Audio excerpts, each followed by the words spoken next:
Israel Adesanya bristles at UFC, trying to whitewash Francis Ngannou out of history. Before you proceed, don't forget to like, hit the subscribe button, and share for more updates on savage fights. Israel Adesanya understands UFC has a business to run, but trying to erase Francis Ngannou and his contributions to the sport just doesn't make sense to him. In the days leading up to UFC 305, a promotional video was released showing comments that Adesanya made about the trio of African champions that once reigned atop the sport. At the time, Adesanya was joined by Ngannou as heavyweight champion and Kamaru Usman as welterweight champion, and the three kings touted plans to expand the sport even further into Africa in the future. But the edited promo pushed out by UFC suspiciously removed Ngannou's name, despite being mentioned by Adesanya at that pre-fight press conference. None of it sat well with the former middleweight champion, but he hopes UFC eventually comes to its senses. The first rule of UFC Fight Club: don't mention Francis Ngannou's name.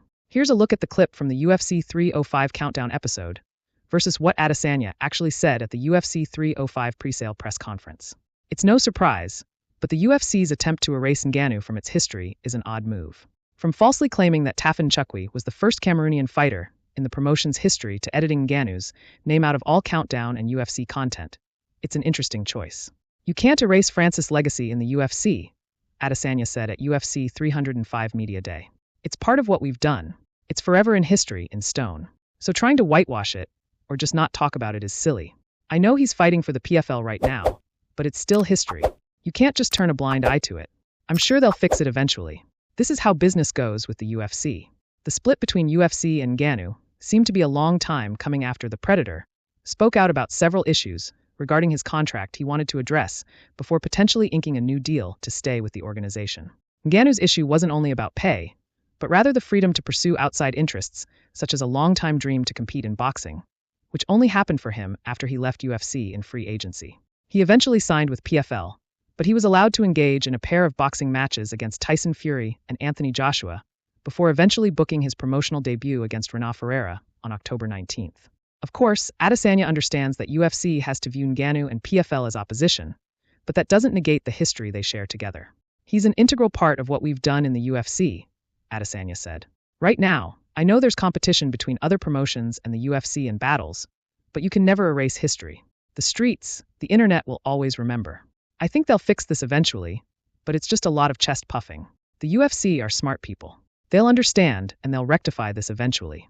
As far as his own personal relationship with the former UFC heavyweight champion, Adesanya still talks to Ngannou regularly and is excited to see his friend return to action in October. The fight also serves as Ngannou's first appearance since the tragic death of his 15-month-old son back in April. Adesanya can't even fathom that kind of pain, but he wishes nothing but the best for Ngannou as he restarts his MMA career in the PFL cage. I'm happy for him, Adesanya said. I'm happy for what he's doing. He just went through something that I would never wish on anyone. We've talked. I've checked up on him. Again, I respect Francis so much.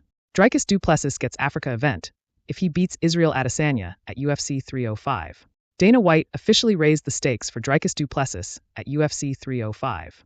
The UFC CEO revealed Tuesday night that if du Plessis successfully defends his UFC middleweight title against Israel Adesanya on Saturday at UFC 305, the promotion will take its next 185-pound title fight to du Plessis' home country of South Africa. You have one of these situations where, both guys, everything is on the line, especially because they dislike each other so much, White said. And if du Plessis can beat Izzy and bring that belt back to South Africa, obviously we'll do an event there. And if Izzy can retain and win the title, it's huge for him and his legacy, not retain but regain.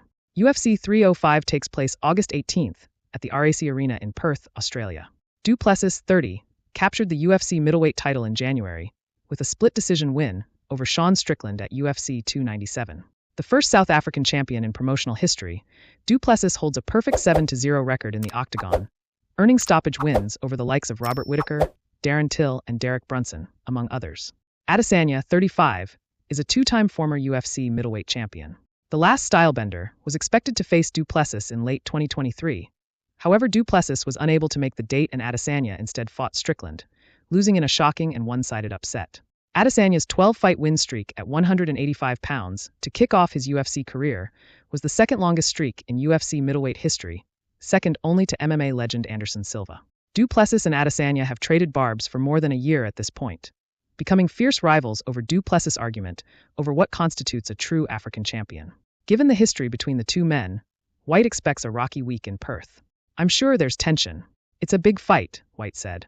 Every time guys hate each other like this, the fight usually ends up sucking, but I have a really good feeling this one won't. You're talking about, if you're looking at what Israel Adesanya has achieved in his life, not just here but in kickboxing too, and Dricus, he brings it, man. He comes.